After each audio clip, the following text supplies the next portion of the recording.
Welcome, everybody, to I35 Live, Episode 3. I am your host, Ryan Fan, And I'm Matt.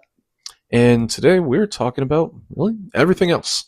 The previous episode that you've heard was an hour of talking nothing but football. That changes now. Here, we are going to talk about the other three major sports in this country. That is basketball, that is baseball, and that is hockey.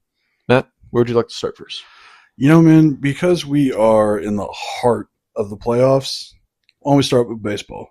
Let's do it. Cool. So, I was wrong, big wrong. The last time we talked about baseball, we tried to give our championship series matchups, and I had 1 out of 4. That one was Milwaukee, and they got swept. Detroit lost, Boston lost, and Philly lost to the Dodgers as well. So I guess, I don't know, maybe I was hopeful when I picked those teams. I really did think they had a shot, but man, I did not give Toronto or Seattle the credit that they clearly deserved. No, I didn't give Toronto the credit that they deserved either. I was better. I went 2 for 4. Had the Dodgers, and I had the Mariners. I truly thought that the Mariners were on a season of destiny, and they're 1 win away right now from being able to do that the first time ever. And of course, it took an all-time classic game, all-time classic comeback. What a game. A grand slam in the bottom of the 8th. Can't ask for anything more. No, I totally agree. So let's start ALCS because that one's not finished. We have Toronto. We have Seattle. I was wrong on both of them. You did. You called Seattle. Man, what do you think happens here? Well, I think this is a situation where Seattle closes it out. Yeah? I think they do it in 6. I think Toronto came as close as they would ever come to, if they were going to do it for this series and be able to take hold, they would have. I mean, that Eugenio Suarez home run, I took everything out of them. Seattle's up there handling business. I mean, credit to Toronto, they manhandled the Yankees. Oh, 100%. Absolutely did. But Seattle, man, they're on something, man. I don't know if it's that Trident. I don't know what's up. I don't know if it's just Cal Raleigh, Eugenio Suarez. Pitching. Their pitching is really good.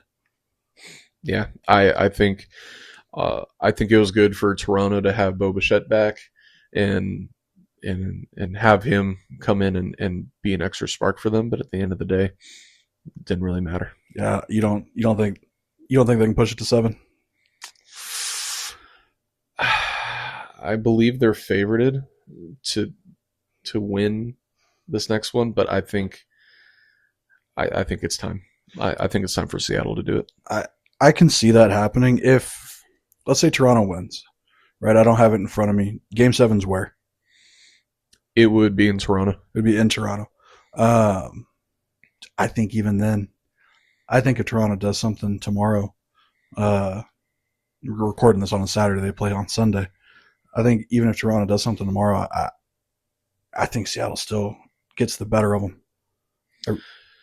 I still think they will as well. I firmly believe that. Again, like I've said, this is Seattle's time. Yeah, and it's also Seattle's time to get their asses kicked by the Dodgers. I was just fixing to say, no matter who wins, they're about to run into a freaking buzzsaw in the Dodgers. Ladies and gentlemen, we are watching in real time who will go down as the greatest baseball player of all time in Shohei Ohtani. He had the greatest game any baseball player will ever have. Ever. Like in 76 or 77, Reggie Jackson had a 3 home run game in the World Series, and people consider that one of the greatest moments ever. Shohei Ohtani did that and also threw 10 strikeouts in the same game. And it's not like they were like whoop-de-doo curveballs or anything like that. I mean, this man's throwing absolute gas on that mound. Pure gas. it's and I hate that he's on the Dodgers. I hate it. I hate that Freddie Freeman's on the Dodgers. Damn it, they are so good. They are, and I think we're going to hear a lot of rhetoric and talking heads about, oh, baseball needs a salary cap. That's loser talk. Absolute loser talk. Be better. Be better. Also, Boston Red Sox, go pay Mookie Betts. Braves, go pay Freddie Freeman. Angels, go pay Shohei Ohtani. Oh, you didn't want to do that? Too bad. And that's baseball, right? Step 1, pay your players. Yeah. Step 2, win. Step 3, don't lose. Yeah. And if you look at all the rest of the teams who are in the top of just payrolls, most of them didn't even make the playoffs. Yep. So the Mets are up there now. Yeah, Mets are up there. And their solution to what's going on is they're just going to try to spend even more. Yankees always spend, and they don't spend it on the right coach and on the right shortstop. You just go down the list of all these teams, and that's what the Rangers did when they won theirs. Yeah, they went out, they paid Corey Seager, they paid Marcus Semien, they brought in Max Scherzer, Jacob deGrom, Jordan Montgomery, and I'll use Monty. They didn't want to pay Jordan Montgomery, they let him go. Look what they did in 2024. Nothing. Exactly. So, yeah, salary cap fixes nothing. They're still going to beat you. Pay your players, and if you don't, they'll just end up on the Dodgers. Man, but the Fall Classic that is about to show up is fixing to be insane. It's going to be insane, and I hope I'm proven wrong, but I'll be that guy. Dodgers are going to win it, and it's not even going to be close. Toronto can come back and win Game 7. You're going up against Glasnow, Yamamoto, and Shohei.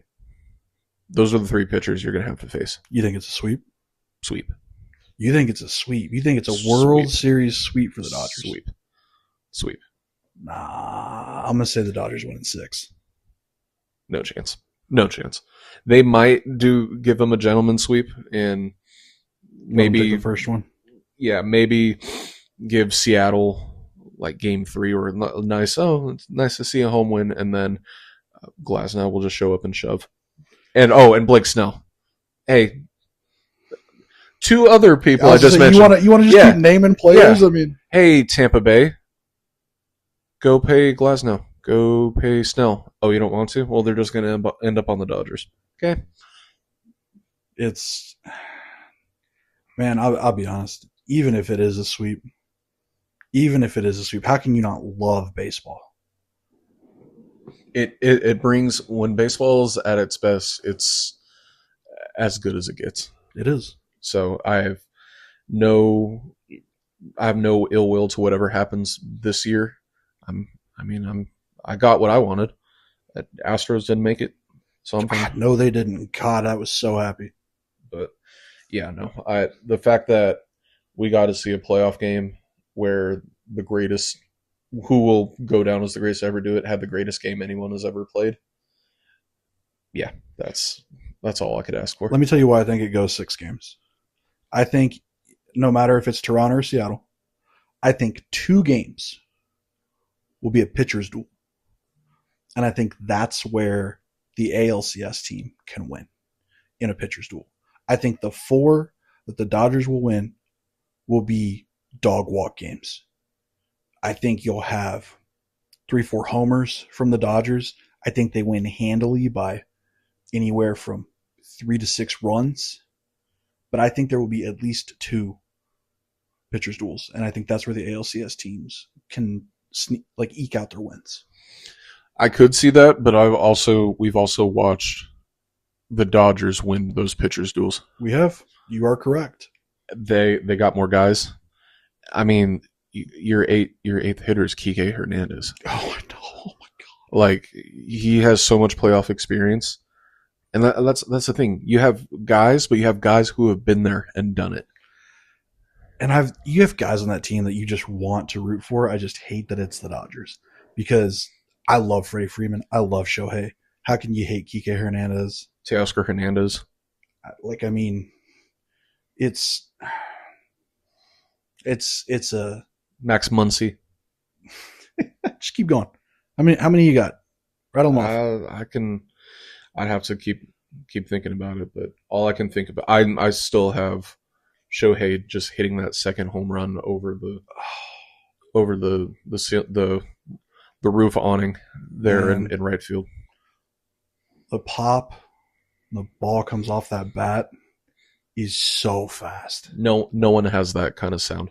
No one. No one. No one. It's I don't. And he runs around the bases like, yeah, I just He's did that. so nice. Yeah, no, he's the model athlete that any kid should look up to. I totally agree. We got. I don't care what happens in the World Series. This is good baseball being played. 100%. All right, so it sounds like we're pretty definitive on the Dodgers. I'm gonna say. Yeah, I mean, it'd be fun to get proven wrong, but Dodgers in a sweep. Fair enough. Backtrack to the wild card. Backtrack to when we were trying to predict what was going to happen in these playoffs. Who's your best loser? Give me your AL and your NL.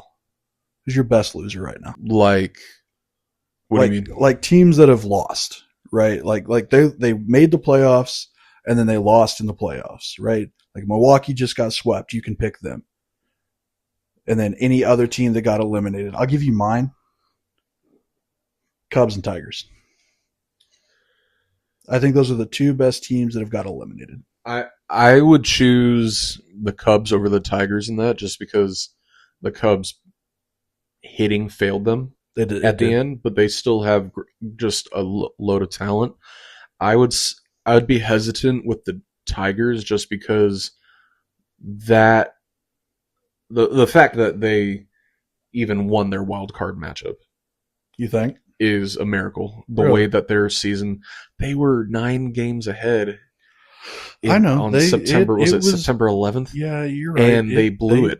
All right. They're still a good baseball team. Are they? If you do that? Yes. I can give you other sports where teams have done that, where they kind of fall off at the end of the season, and then I'll give you another baseball team. The Rangers, when they won, lost the division on the last game of the season and had to go play a wild card game in Tampa Bay. So it doesn't. I think it also makes it worse that they had to go and play the wild card to the team that they gave it up to. I don't know. I think they relied too heavily on the Scooble. Okay, so then if you don't think it's Detroit, give me your other AL team who you think is the best loser. I really think at the beginning I had the Red Sox, and I think I was proven wrong, like dramatically wrong, by the way that they got handled by the Yankees. So you're gonna pick the Yankees? Not even then, because I expected the Yankees to melt down. Like, I think the AL ended about as appropriately as it could have. Yeah, everything ended correctly, even though I was wrong in thinking the Red Sox were going to do something. Go do something exactly, but they didn't, and they didn't deserve it. All right. Fair enough. All right. So the Dodgers are gonna win the World Series. You heard it here first. If this is the first thing you're listening to about baseball, I'm sure there's plenty of other people that have. Congratulations to the Dodgers. Before the ALCS is even done, congratulations to the Dodgers. That's so funny. Man, let's go a little hometown here. Rangers. The Rangers have hired Skip Schumacher to replace Bruce Bochy, who brought the club their first World Series title. Spent 23 and 24 with the Marlins. Was hired on by Chris Young as, from what I have read, kind of as a manager in waiting. His time is now. How you feeling? I feel pretty good about it. I mean, it's exciting to see what the future holds. I mean, as long as he's not Chris Woodward. Oh God! You can. There's no limit to how good he could be. So I think, just bottom line, spend money. I know that they're trying to reduce their payroll that they have right now, which what could mean we could see the end of Simeon, and I think Seager's here until I think Seager's here until he he retires. I totally agree. I think the Simeon contract it served its purpose, but I think we're paying too much for an aging second baseman who's kind of lost his hitting ability. And we've got 4 rookies that are Look pretty good. That attempted to tear it up at the end of the season. Yeah, I think we got hungry guys that we can squeeze in there, but got to pay for the bullpen. You got to pay. You got to and starters and starters you and middle relief. Our whole pitching rotation from starters to which is crazy because this is the best. Those were the best. We were the best pitching team in the league, and Nathan Eovaldi probably had the best pitching season in the history of the Rangers. But I mean, and he wasn't an all-star. Yes, but the Rangers are going to be the Rangers. And the issue that I have always seen is that when our bats are cold, our pitching is hot. And when our pitching is hot, our bats are cold. It has only come together 3 times in my lifetime. And 1 out of those 3, we made it to the promised land. I think that what can solve all of that is a good bullpen. I agree with that. And honestly, when we won the World Series, we did not have a good bullpen. No, we didn't. But we got that. The 2023, for those of you that don't know or just don't care about baseball, in 2023, the Texas Rangers won the World Series. What? And I will tell you, the way that they did that is that they were able to capture lightning in a bottle for a season. They had 5 starting all-stars that most of them ended up getting hurt, came back late in the season, won every road game that they played, and won the World Series. It was a lightning in a bottle situation. It was not the start of a dynasty. Yeah, couldn't have said it better. So I think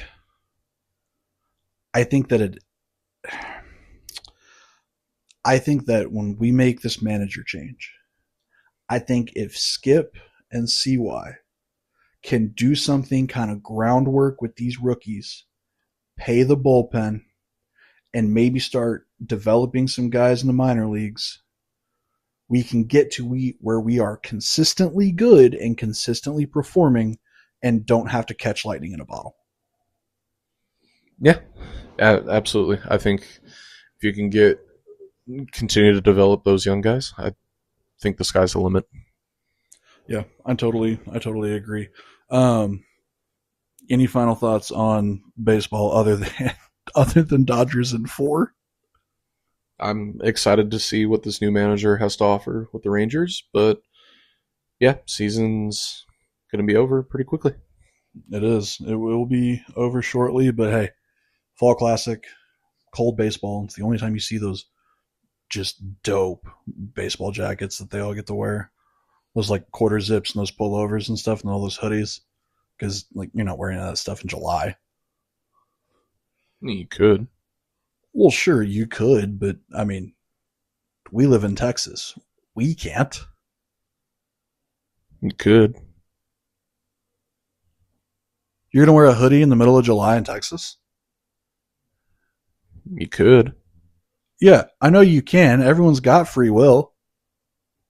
You're going to wear... All right, ladies and gentlemen, you heard it here first. In October of 2024. In July... Or 2025. In July of 2026, Ryan is going to put on a hoodie for an entire day and spend at least 4 hours outside.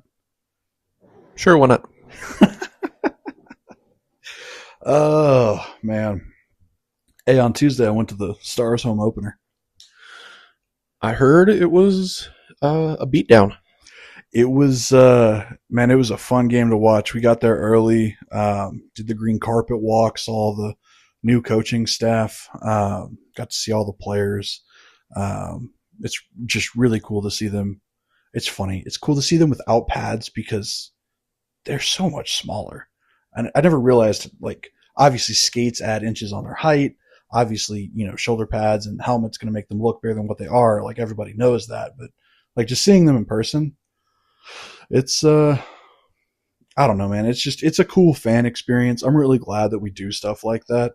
Man, the game itself, great, great game, great home opener win. Man, I will tell you, Middleton laid a hit on Duchesne. Dude, we were in the lower bowl. It sounded like they were right in front of me, just smacking each other in the pads. The hit was so loud. Like, Dutchie went off the ice. Yeah, I saw the highlight of that. I mean, just as clean as it gets. You have your head down, center eyes, not paying attention, you're gonna get hit. Oh no, clean hit for sure. It was a loud hit. The fight afterwards was also really nice. Yeah, it's good to see your guys stand up for your teammates, regardless if it's clean or dirty. So yeah, that's Totally. hockey for you. It is. Stars though, man, starting the season 3-1. They've already got 18 goals with I can't tell you how many different goal scorers. At the Tuesday, the home opener I went to, man, Wyatt Johnston had a goal that was it was disgusting.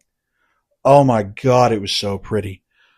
It was so pretty. It was just kind of coming into the crease and then just bink right in the top corner. It was just, if you guys haven't watched the highlights of that game, go watch the highlights of that game. It was great. But, I mean, that was the third game. You look at games 1 and 2, the Stars are on the road at Winnipeg, on the road in Colorado. Scored 5 goals in both games. Walked away with a win. The boys are buzzing, man. The Stars look good. They're buzzing. Still would like to see a little bit better from Ottinger. I mean, he's the best American goaltender, so I'm not going to be super hypercritical, but you'd still want to see better.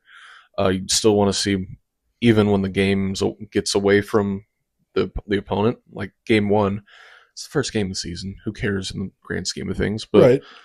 It's 5-1. You let them come back 5-4. Yeah, like that's not a good start to the season. That's not what you want to have. No, representing. I mean, it could be worse. We could be, Buffalo, but at the same time, I'm happy to see that, and I hope that continues to carry over in May. I totally agree with you. I want hockey here in June. It is, man. There's no atmosphere like playoff hockey. No, none. It's second to none. But again, I would like to see hockey here in June, not just May, but June. Totally agree. I will second your statement. Jake Ottinger is the best American goaltender in the NHL. And I'm going to go one further. This is a hill I will die on. He is top 3 in the league, even when he has a bad game. And you look at the Stars game where they lost on Thursday. Casey DeSmith started. Casey DeSmith is not Jake Ottinger. And yes, I know that sounds like a silly statement. But man, when your backup plays so bad that it makes your starting goalie look that good, I'm telling you, man, Jake Ottinger, top 3 goalie in the league. Yeah. No, I think Bob. I'm just going to call him Bob. Sergei Bobrovsky. Yeah, I'm for not Florida. going to even try to butcher that name. But yeah, no, he's definitely the best, and he's proven to be the best. 2-time defending champion. Yeah. So, yeah, no, I have him up there for sure. Yeah, Otter is. Oh, man, you gotta love hockey. Yeah, you're absolutely right, man. We're not even 4 or 5 games into the season. It's the start, but man, hockey's back. It's in full swing. We got games going, and I am excited. Not to mention Winter Olympics coming up in 2026. That'll be also something to watch out for. See how many of our guys make their respective Olympic teams. Be able to watch that stuff. So it's Love hockey, man. Love it. Uh, Ryan, I'd like to dive into what I would consider, just from my own personal sports knowledge, where you are much more well versed in this area in our friendship. When we talk about basketball, it's right around the corner. It is here. Yeah, yeah, it's where the league thinks that they start, but technically it really doesn't start till Christmas, meaning players don't really care right now. LeBron James is not playing. I think you could probably put on the injury list as old age, um, or really just doesn't really want to play right now, which, I mean, he kind of earns it. He's LeBron James. But yeah, no, NBA is coming around the corner. It is, man. And I'm not going to speak for you, but as a Mavericks fan, I am still stung to hell about this Luka trade. It sickens me to see him in a Lakers jersey. Sickens me. Absolutely sickens me. Don't get me wrong. I'm excited for the season. I'm excited for Cooper Flag. But seeing Luka over there hurts. And I wish Luka Doncic nothing but the best. Yeah, it absolutely hurts. I think it also hurts to see that he's playing for a coach like JJ Redick. But no, they're going to treat him well in LA like they do with all of their great players. He's going to get treated like a star. He's going to continue to play like the star he is, and they know what they're doing. They do. They do. But the Mavericks have a up-and-coming star of their own. Yes, he's a rookie, but Cooper Flag out of Duke, man, he's a lot of talk around him from what I've seen in preseason. The kid looks good. I'm excited for him, man. I'm excited for his first NBA season, see what he can do. I'm excited that he's going to be around vets on this team that have been around the league, that have won championships. I'm excited for him to learn from them.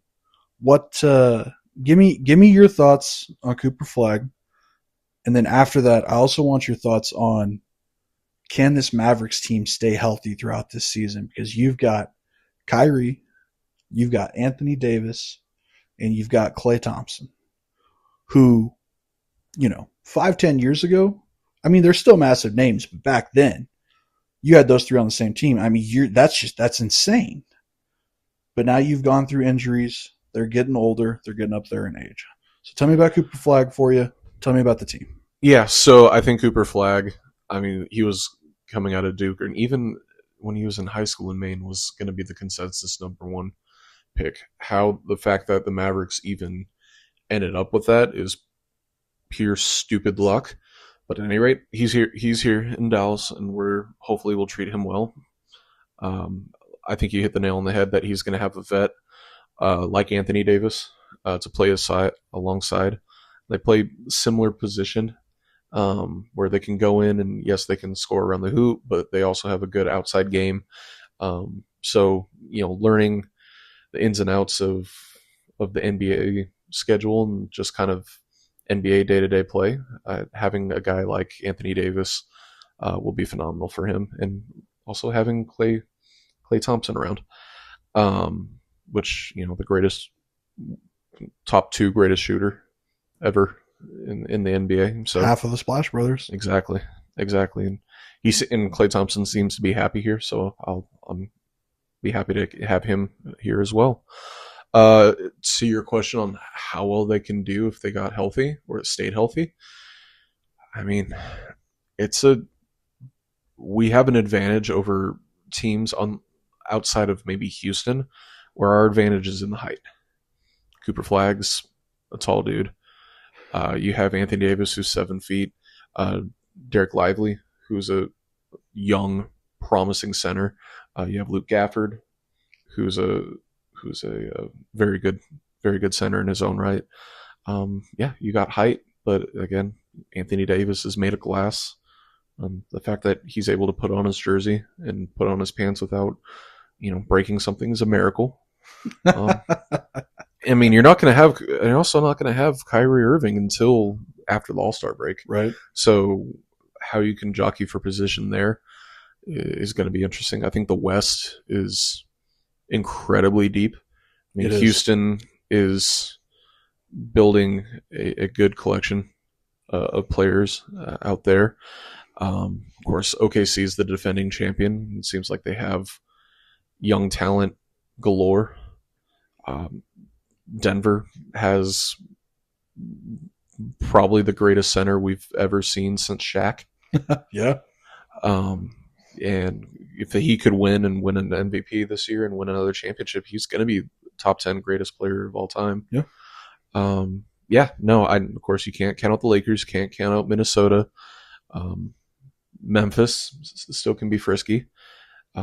Still can't count out Golden State. Like, and it's certainly the deepest conference of the two. Oh yeah. And you mentioned Houston. Kevin Durant seems uncharacteristically positive on Twitter about it. It's everything that I see. It's just him trolling trolls on Twitter. But he seems happy down there. So I think you're right. I think Houston's collecting players, and I think they're going to be good. To your point about Jokic, Ant, there's players all over this conference that are absolutely insane. Do these players care about the in-season tournament? Do you care about the in-season tournament? Does it matter? Does it matter? No. I mean, it's a ratings grab because, again, we can have a bigger conversation about if the players care in general. I think in terms of in-season tournament, I mean, no, it doesn't matter. To answer that question, it doesn't matter. If you're hanging a banner for an in-season tournament, you might as well just hang a banner that says that we also don't care. Like it means nothing. Now, I'd have to see what the bonuses are and the pay structure is. Maybe the players care about that and the money, but I mean, you're making it look like it's Mickey Mouse with the court design and the trophy and you play this round robin and then you have a tournament, like you said, it's tournament style. Nobody cares because at the end of the day, the players care more about how they're perceived outside of the court versus how they actually play on the court. Yeah, that's fair. When they originally announced that they were going to do it, I thought, why? Why? What is the purpose of this? And I think you hit the nail on the head there. Ratings grab for sure. I think they lost some viewership throughout the years. I think it's been trending downwards. I think when they introduced this, they were like, "Oh, this will fix it," instead of fixing any sort of rules in the league or anything like that. There's been, I saw something. There's been talk, and I don't know how many years there's been talk, but at some point, someone has said something about let's add a 4-point line. You think that's stupid? I think it is stupid. Again, you're trivializing a game that everyone knows the issue. They just don't want to talk about it. It's you have leadership from the top who has given so much control to the players that it's become an unwatchable product. You have guys who will sit out games at a time just because they just want to heal up. You have, and it's not even just older players anymore. Yeah. It's guys in their prime. Oh, I don't want to hurt anything. I want to keep myself healthy for the playoffs. By the time playoff comes around, guess what? You're still getting hurt. I don't want to hear, 82 game long season. It's too long. Like at some point, they're going to want it shorter. They're going to want it shorter and want it shorter to where it's going to almost look like an NFL season.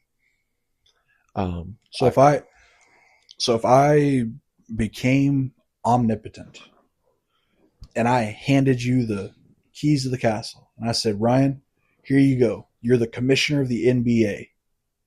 What's the first thing you'd fix?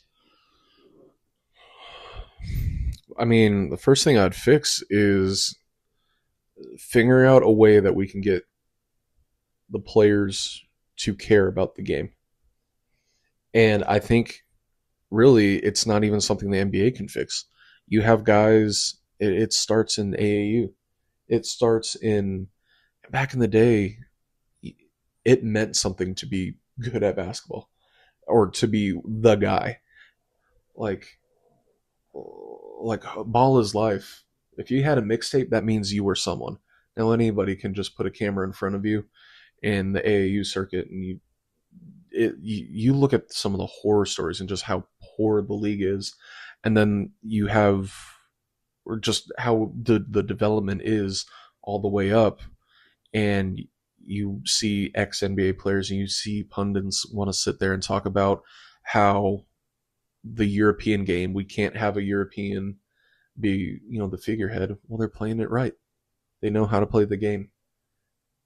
They work more on the practice and then show up at game time. Whereas AAU, you're playing 6 games in a weekend and you're practicing once a week. There's too much emphasis on the game aspect and not on developing yourself.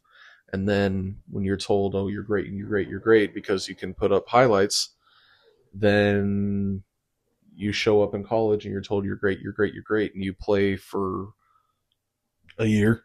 not even like 8 months, and then you go to the NBA and you're told you're great, and there's no such thing as coaching in the NBA. The vets, like back in the day, you had vets that knew what it meant to play basketball. Your vets nowadays are Russell Westbrook, James Harden, Jimmy Butler. These are not guys that young players should be looking up to. These are guys who actively complain when everything goes their way. That makes me feel so old. Just as a side note, Yeah, the fact that they're vets.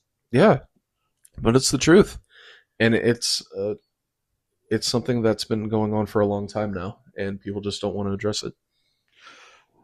Yeah, I can see that. I okay. Can I put my tinfoil hat on for a second? So we're talking about the Luka trade, right? So both Luka and Micah Parsons were traded at 26 years old from DFW Metroplex teams. Why? I'm not saying that it holds significance, but what, is 26 too old to be an athlete now? LeBron James is 95. I mean, Yeah, I mean, I think Luka's is more puzzling than Micah's.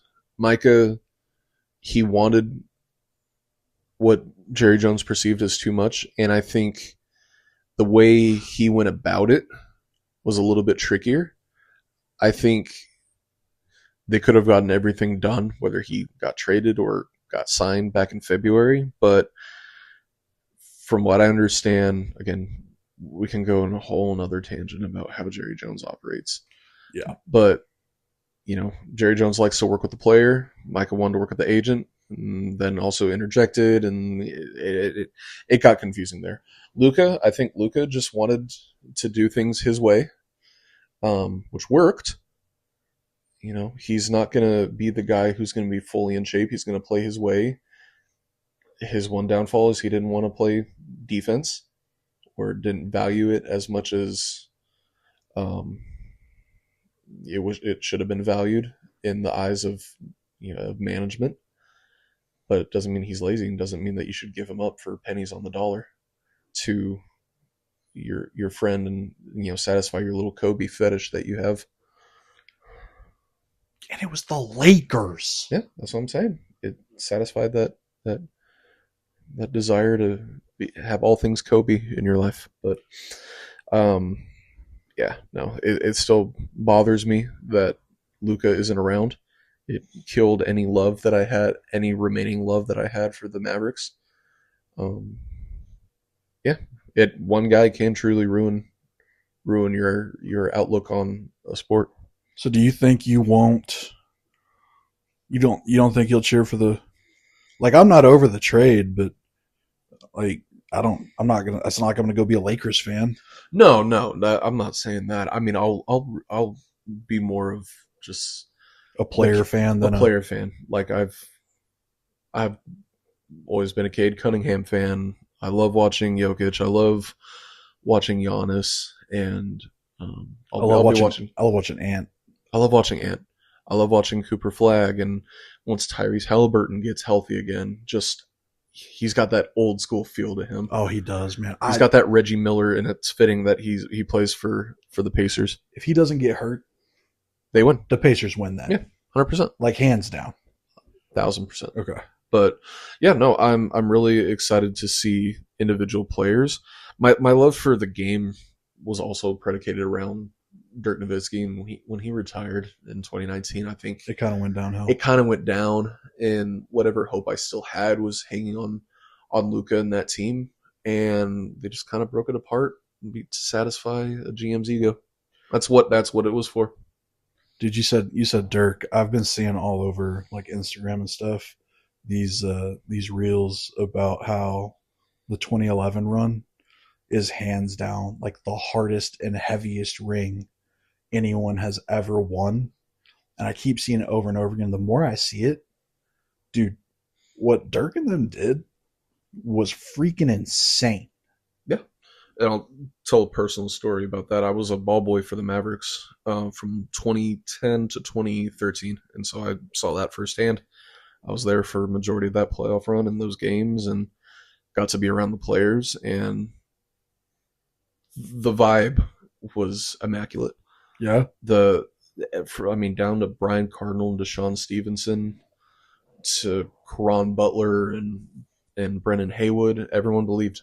And it was all centered around Dirk, but Rick Carlisle had a plan each series to really just attack the star player with just as many looks as they could and it would just freak him out. And when stuff got bad, they turned to Dirk, and even when Dirk didn't have it, everyone would realize Dirk doesn't have it today. So they stepped up and went above and beyond. So, to be there when we swept the Lakers, the 2-time defending champion Lakers, was a feeling and a game that I'll never forget. Getting to be there when Jet Terry hit a heat check of all heat checks in LeBron James's eye in Game 5 of the Finals was something I'll never forget. Dude, that's so awesome. Yeah. That's so awesome. Like to be able to have a story like that. Yeah. It was incredible. But again, I'll hold on to that. But the feeling I have about that in the sport itself just no longer exists. Because I sound old, but that version of basketball is gone. Because it was about basketball. Even LeBron James and prime LeBron James, he was still all about basketball. Kobe was about basketball. These guys are not about basketball That's anymore. Back when KD, Russ, and Harden were all on OKC. Mm-hmm. There's the very start of super teams. And it just all went away. The love of the game, like the true moniker ball is life, doesn't exist anymore. You think we can get back to it? It's going to take a culture change. I think a guy like Anthony Edwards, who seems to be all about that, could really get us there. He does ball out when he gets on the court, man. He does. And I think it's going to take the shift in mindset and watching these European guys and see, wow, this really works. It's not sexy. It's not flashy, but it gets the job done. I love that you said European guys. I love that Jokic post-game or pre-game, whichever one it was, where the reporter's like, just playing in front of these crowds or whatever, does it make you nervous or anything? He's, brother, I played in Serbia. Yeah. And people want to say, like, he doesn't care about the game. He cares more about X, Y, and Z. It's like, no. He doesn't care about what the current NBA player cares about. The current NBA player cares about posting workout videos and be like, they're cooking in the lab. They care about making their contracts disputes public. They care about who they're seen with and, little beefs. He doesn't care about that. When he's there to win and to play, he's there to win and play. And when he's done, he's done. Like, he cares about the game probably more than anyone else. But he cares about the actual game of basketball, not being an NBA star. Dude, I don't have a story like that where like, oh, I was, at the game and stuff like that. But man, I feel you. I feel you, man. The love for sports is so real that when the sport in this is any sport, when the sport that you love begins to change, it's almost like you have to have like a little funeral for the style of game that you loved in order to be able to try and accept what the game is turning into. And yeah, man, It's just a bad product. It is what it is. Like change, like every sport evolves and changes, and you gotta go with it. But this one, there's such a divide between what it used to be and the people who defend and what it used to be, and the people who see what it is now and defend that. And there's such a rift in that. But you got to sit there and just call it what it is. It's not a good product. It's no, not a good product, and until you both sides fully acknowledge that, can find the positive in it and try to focus on that positive and move forward, it's not going to change and it's going to actively get worse. I tell you what, for any of those of you that are listening that are not massive into basketball, that are like, Ryan, what are you talking about with it's changed? It's putting a ball in a hoop. I've Go got go watch Game 7 of the 2016 NBA Finals and go watch the final game. Go watch Game 7 of this previous year's finals. and You look at the will not difference. recognize it. You will not recognize it. And if you want to see a crazy culture shift, I've got two recommendations for you. I don't know if you've seen them all the way through, but I love them. The Last Dance on Netflix about the 90s Bulls, phenomenal documentary series.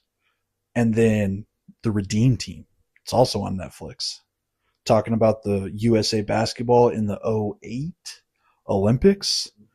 I don't know if you've seen those or can talk to them, but man, I love watching those. Yeah, you had guys who had the mindsets of winning, and when you get a collection of people like that who have that, it's beautiful. I mean, when we won the Olympics, was it a year ago now? Yeah. You had a collection of guys who truly wanted to win the game. Steph Curry, he's changed the game of basketball.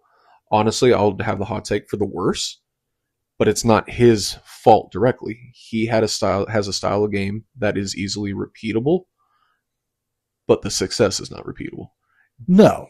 But he's developed that for himself, and he surrounded himself with guys who love the game. LeBron loves the game, just not, all the time. But when he's surrounded by true talent like that, yeah, he loves the game. I know exactly what you're talking about because, you said Curry changed the game, but I'll tell you what a game impact is. You have a piece of trash or a water bottle or something like that you're going to throw into a trash can. What do you say as you throw it? Well, for me, it was Kobe. Kobe. Kobe. No one's yelling out Curry. Yeah. No one's saying that. Well, I mean, people see Curry play the game, and they think, oh, he's just jacking up shots from everywhere. It's like, no, because he's practiced that. Well, He practiced from the inside out. You can walk into any gym, YMCA, LA Fitness, Lifetime, wherever. Even just in a AAU tournament, the first thing they're doing is they're not even putting on their basketball shoes. They're walking in with their backpack and their slides, and they're pulling up for three, and they're just jacking them up. They're not even trying to get themselves warmed up. They're just saying, yeah, Curry can do it. I can do it. No, Curry's developed that. I was just saying, let me be clear. We're not trying to bash Steph Curry. Steph Curry's a phenomenal basketball He's player. the greatest point guard. I think he's better than Magic Johnson in terms of point guards. But I completely agree with you. The style is repeatable, can be replicated. The success cannot. Exactly. Like Michael Jordan. Everyone thought, oh, it's just isolation ball. Give me the ball. Everyone get out of the way. No. He played in a system, But he also knew when it's time to take over, it's time to take over. And everyone after that thought, oh, I can do this. Give me the ball. Everyone get out of the way and let me be the hero. You're not Michael Jordan. I did shocker to everybody. You're not Michael Jordan. And it took Michael Jordan a second to figure out he was Michael Jordan. I wish you guys could see the way that Ryan looks talking about this stuff, man. Talking about old school basketball and how stuff was before the game changed.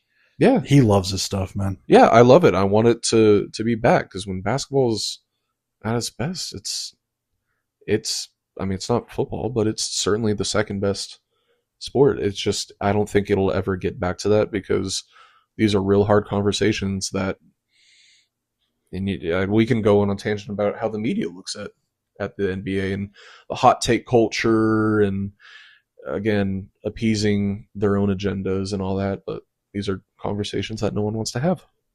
Now I want to say thank you for telling that personal story and being able to relate to how much you love basketball. I really appreciate that, and I know our listeners really appreciate that.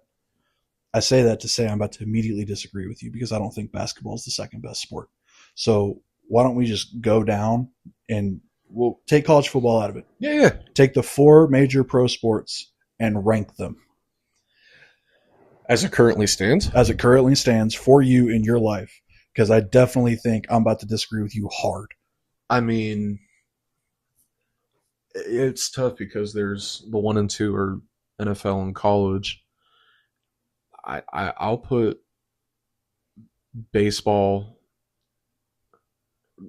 hockey, and basketball right after that. Yeah? Yeah. But if you would have asked me this 10 years ago, it was football, baseball, or football, basketball, hockey, baseball. See, when you take college out of it, and it's just the NFL, the NFL's third for me. For me, it's baseball, hockey, football, basketball. You can have your opinion however wrong it is, and I'll agree that you can have that opinion. As stupid as that opinion is. No, but take college football out of it. Take college football out of it. Because college football is what makes football such a great product. It does. But when you look at the NFL now and all of the rules and everything like that, it's not, again, I mean, we're talking like old heads. It's not what it used to be. But for me, I'm putting baseball and hockey at the 1 and the 2, but I'm putting hockey playoffs above baseball playoffs. And then I'm putting the NFL, not college, the NFL at 3, and then the NBA at 4. This is where I disagree. Yeah, I disagree severely because I think when we talked about the change in basketball and it's changing for the worse, I think the NFL is actually changing for the better.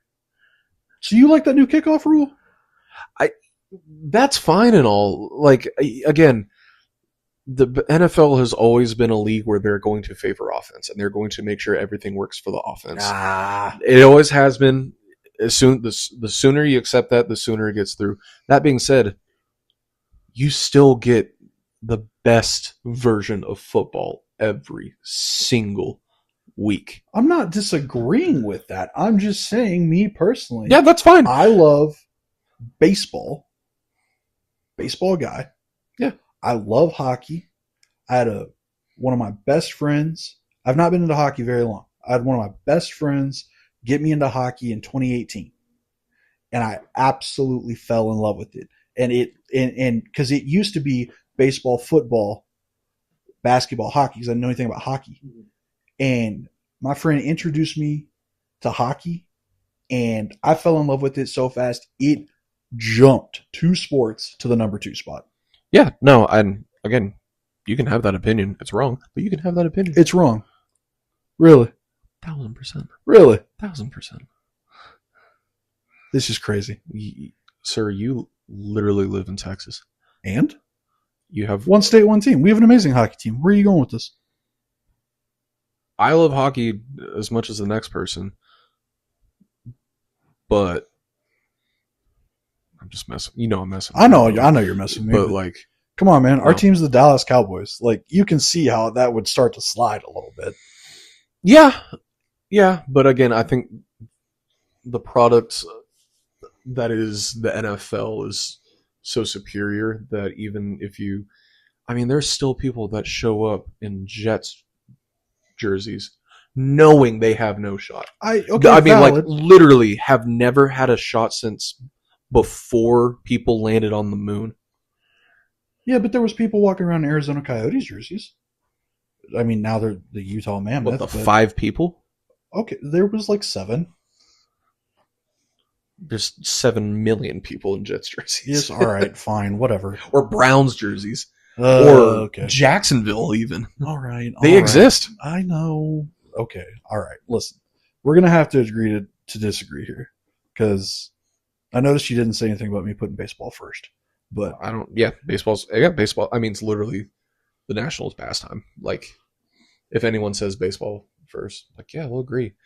Hockey, I personally would say, yeah, hockey's a top tier sport, but you'd have to still do a lot of mental gymnastics to make me think that hockey is better than football. I tell you what, at some point, not now, but at some point, my friend that got me into hockey, I'm going to bring him on. And I'll moderate. I may not even talk a whole lot, but I would love to listen to you two talk hockey versus football and what's better and why. That's fine. I mean, it's completely unfair that I'd have to be the anti-hockey guy in that conversation, but sure.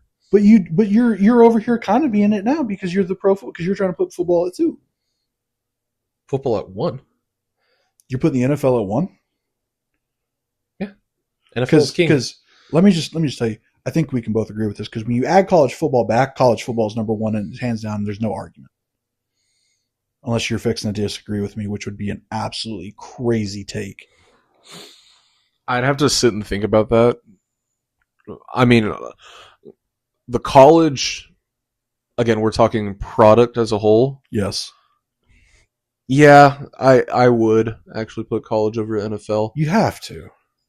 But if we're just looking at the game of football, NFL is superior. Well, yeah, because it's the talent. Exactly. Sure. Exactly. But you're not looking at just the game. We're talking about the product as a whole. Yeah. No, you're right. So that's why I said take college football out of it because I figured we would both agree and just put it at the top spot anyway. Yeah. Yeah. I still think NFL as a product is better than hockey. I'm going to have to disagree with you there. And I can explain it away to your friend in 1 word. Okay. If you want me to do it now, I can. You know what? Yeah, go ahead. Marketing. Damn it. I'm still bringing him on the podcast. Okay, that's fine. I still think he's going to have that's fine. a lot of opinions. I think I don't have any personally that I can argue against that. That was a really good point. But yeah. But I'm still all right. And that's why I want to bring him on because I'm not as you can hear cannot argue against that. Yeah. I think we'll talk about that in a different time. All right, y'all. Well, thank you for listening to the ramblings of 2 madmen sitting at 11 o'clock at night when we should have been talking more about football, but that's on a different day. And that's on a different episode. Please listen to that. But thank you again. Thank you so much for listening to these past 3 episodes. There will be more to come, but at any rate, again, really appreciate you spending the time listening to us talk. I will be forever thankful if you like and subscribe and give us your honest opinions in the comments. I'm surely will be firing back at anything negative, so don't worry. But again, thank you. You have a great night. I am Ryan. I'm Matt. And y'all have a great night. Go Pokes and hail Jeff.